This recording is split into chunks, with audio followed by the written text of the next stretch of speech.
Hi, I'm Vinita Chrysolite, a student of United International Business School from MBA department. Right now, we are about to have an interactive session with Dr. Sangeetha Nikkam, who is a master trainer, social development specialist, finance and governance expert. Ma'am, it's a privilege to have you here with us today. Thank you. So, before we start, could you please introduce yourself, your role? All right. So let me try and keep it a little brief. I'm Dr. Sangeetha Nikkam. Well, I predominantly come from academics background. So 12 years plus in academics. I was heading the Department of Management, and my core subject area is finance and accounting. Post that, I got into a think tank called Public Affairs Center, where I worked as a social science researcher with the government of Karnataka.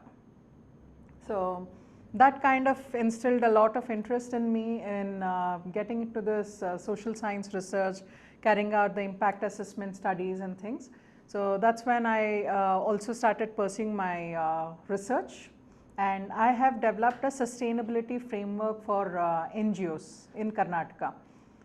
So this particular journey of being a social science researcher has given me a lot of inputs. So during the process, yes, I have written 2 books, so monograph, which is All India edition, and I have worked on various projects during the process.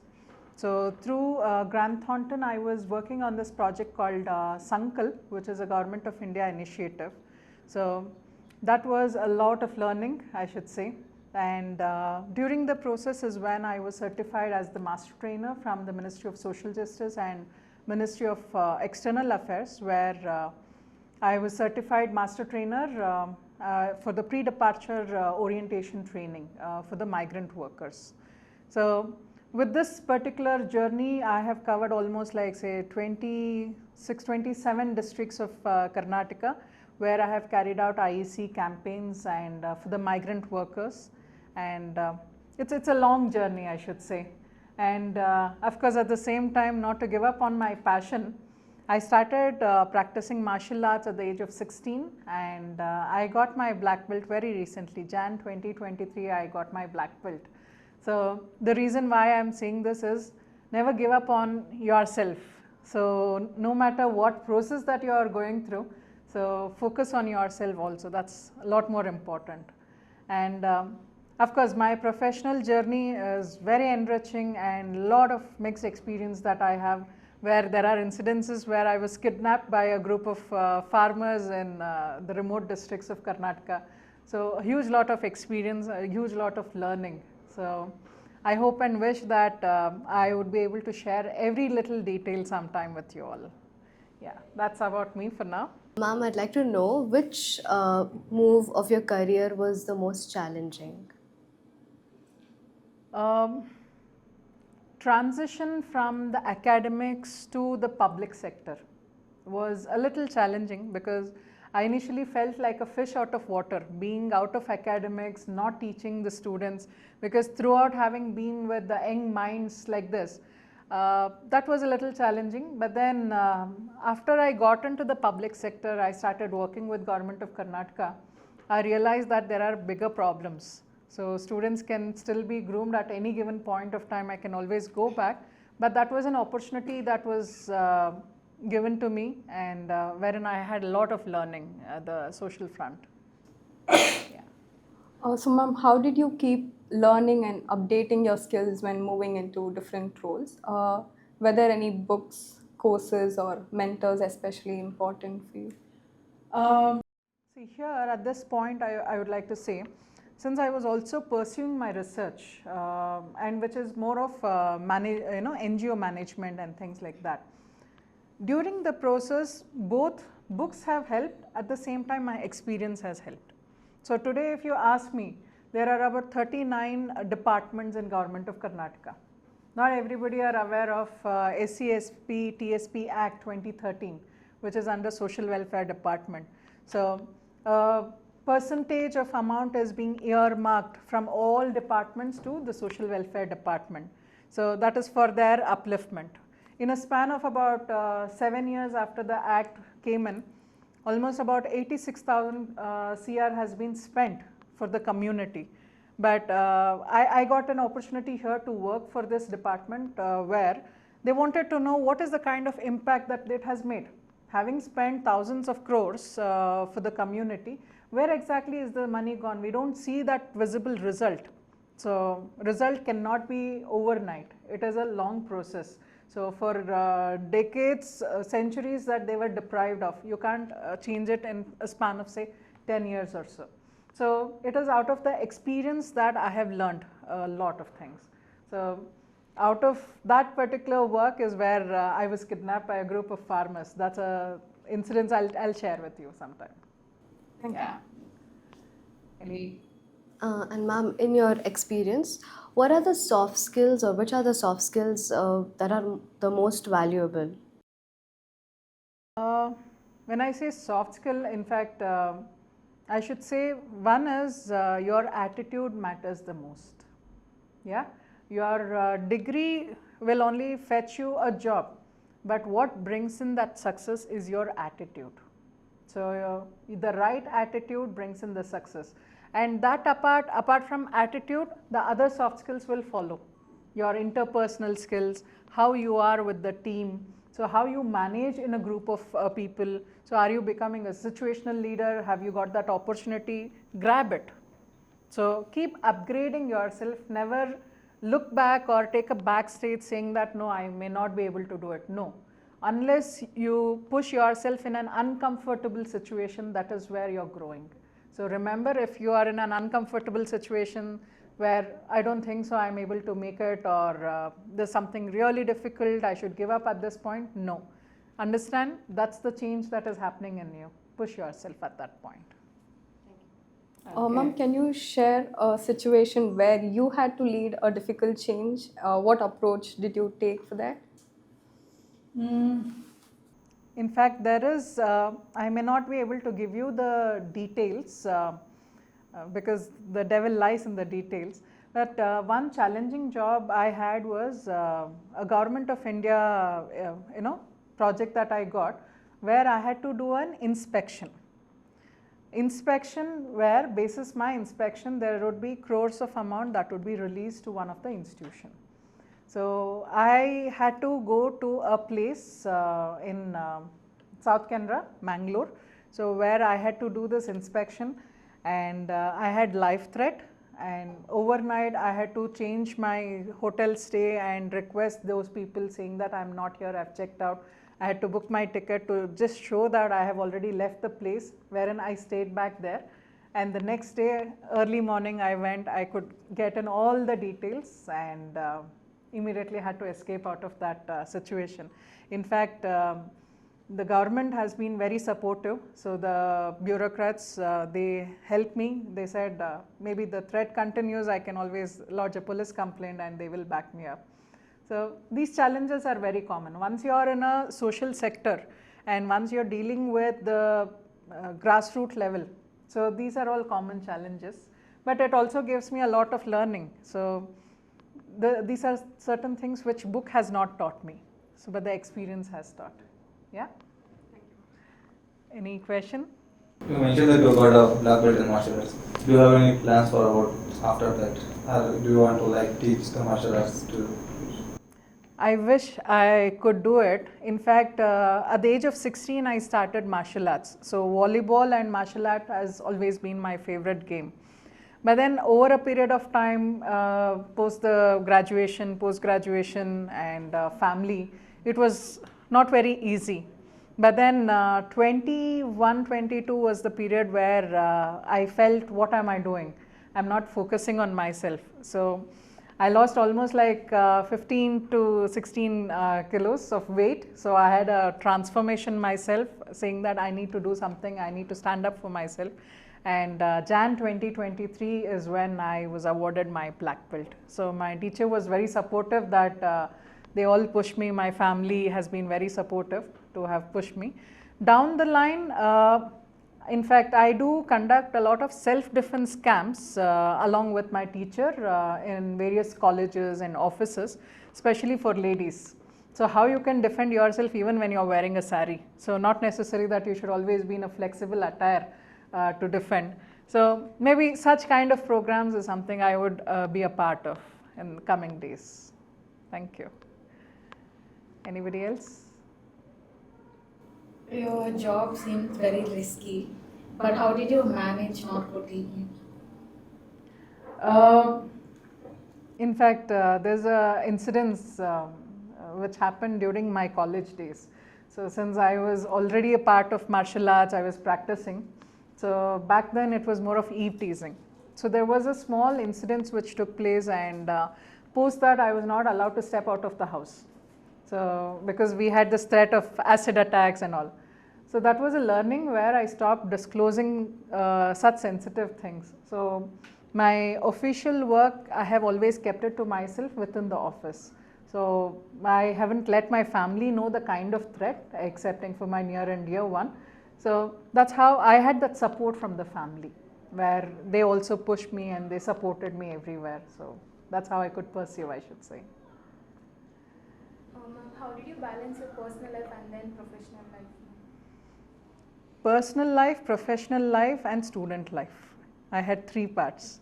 So because my PhD was also there, it wasn't very easy, but supportive family, understanding daughter. So of course you have to sacrifice your sleep, sacrifice your entertainment till you reach that goal.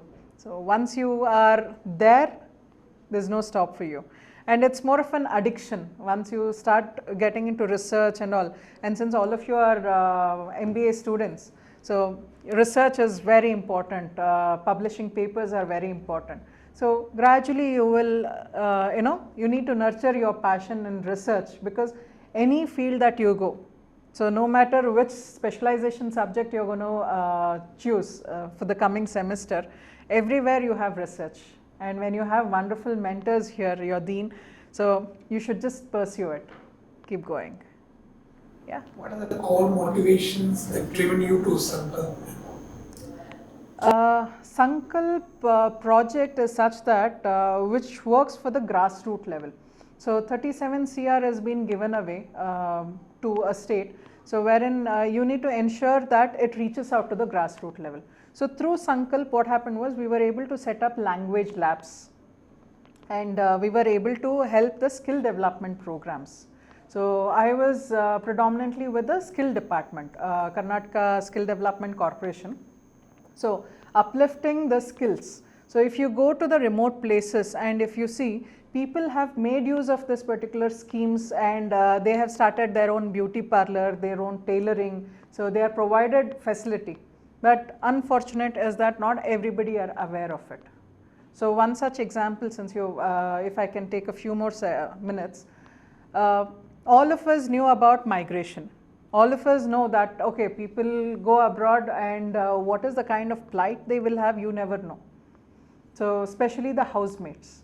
And Government of India has made it mandatory that every migrant worker has to take up this EC, immigration clearance, from the POE, Protector of Immigrants. So 2019, the first government registered recruitment agency was established here in Karnataka. 2 of the agency, one from the skill department, one from the labor. So the government has taken the initiative that they take the immigration clearance, and from the time they depart from here until the time they come back, they are taken care. Their safety is ensured through the embassy. So these are the kind of motivation that we have when we send a set of migrant workers, and with so much of hope and aspiration that they also go. So that always pushes us that we need to give them the best, make sure that they are safe and they come back safe. Yeah, those are the motivations. Ma'am, I'm sure that you would have faced criticism from people. How did you handle those criticisms, ma'am? It wasn't very easy. In fact, one of the projects, impact assessment that I had to work on, this Devdasi schemes, Devdasi housing scheme and Devdasi rehabilitation scheme. There, the challenge was there, because people were not very for the government officials coming in. All. So the sad part was I saw one 8-year-old girl who was standing in front of the temple, and the saffron was being thrown at her, and we knew that she's going to be the next Devdasi kind. Sad part, it wasn't easy. I mean, it's a little emotional stage, but at that point, the kind of challenges that we had was not easy, because SC/ST TSP Act 2013 came into picture in the year 2013. So they did a survey of all the Devdasis in and around the entire Karnataka state. So then there was one group of ladies who were doing the commercial practice in Bombay borders. So they all came to Karnataka. They said, my name is not here. So they kind of, the moment we go there to provide any sort of a benefit, to find out if they have made use of this particular benefit, so there always used to be a push saying that no, we haven't got this. And I told you one incident where the kidnap happened. So since I'm a localite, I speak the local language, I didn't want my colleague to come along because they had other assignments. So I was coming back from in Raichur district, Manvi Taluk. So on my way back, there were a group of farmers who stopped us, and they said, no, you have to see this, it's right here. So we went by car just for about 2 kilometers. Then it was the Tungabhadra river stream. The car definitely can't go there. So my bag, my laptop, my wallet, phone, everything was taken away. So I can't think of going back till the time I listen to what they say. So I had to cross that stream, and from there another 5 kilometers, and it was a shock that the Tungabhadra river bed was registered to the ST farmers. So they were fighting for it, and with all that hope that they took me till that point, and they definitely did apologize for having taken me till there. But then if I am able to help them solving their problem, that's a motivation I get. Those are the challenges. At the same time, it becomes my motivation too. So ma'am, with the fast-paced change in industries today, what are the opportunities that lays ahead of us, and how do we take them, like as students? AI is something very important, everybody says, but at the same time, human intervention is more important. So don't be too dependent on ChatGPT. What is happening is, with the ChatGPT, people are forgetting how to write. Yeah? When you present yourself before the management, you can't have ChatGPT with you saying, okay, this is a question asked by my response. You can't look at the ChatGPT, right? So first and foremost, focus on your subjects, focus on your language, right? That's more important. Once you get into the corporate world, this sort of an ChatGPT atmosphere will not work. And if you see the Google Maps also, sometimes because of the AI intervention, there's a change. In fact, I recently traveled about, I traveled Mumbai, Delhi, all by car. So there's a change. AI intervention always doesn't work. So skill up. So polish on your skills, see where exactly, which area that you want to tap on. Focus on that particular area and be a master of it. Because your subject knowledge is what is more important. Your learning attitude is what is more important. Your degree will only gain you an entry inside. But how you upgrade your skill is what is more important. So focus on your skills, right? Any other questions? Ma'am, what kind of leadership opportunities did you encounter during your educational journey? Educational journey, I should say, I never give up on any smallest of opportunity that I got. So right from the beginning, I was there in sports. So second year of my graduation, I was the secretary of Vanijya Vedike, that is Commerce Forum. Final year, I was the president of Commerce Forum, and I got the best outgoing student award during my college days. So grab every opportunity that comes your way. Never give up. Never wait for your friends to push you all the time. Never wait, okay, let my friend say that, okay, you are better for this, go for it. No. Ask yourself, who can be a better friend than your own self, right? So, grab all the opportunities.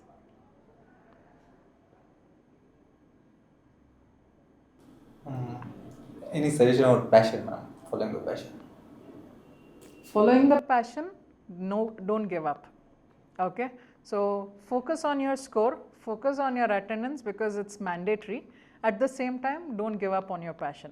So come out of your comfort zone, sacrifice on your rest or entertainment, but make sure you follow, you pursue your passion, right? Ma'am, what advice would you give students who are unable to pick their career path? Maybe a round of counseling with your department heads and faculties is what is required. So everybody will have this confusion stage. Do not take decisions basis your friend's decision. My friend is going to take up this particular specialization, so let me also take. Because you are in a stage where you will have that influence of your friends. Oh no, all of us will take HR, all of us will take finance, no, all of us will take marketing. Don't go by that. Think it for yourself. Do your own SWOT analysis. Yeah, strengths, challenges, opportunities, and threats that are there. So analyze it for yourself where you stand. Basis that, talk to your faculty and get their advice. Yeah, so speak up.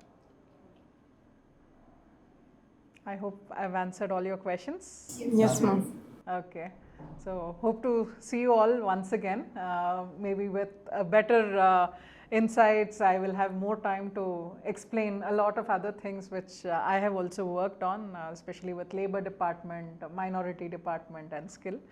So hope to see you all soon and thank you for this opportunity. Thank you.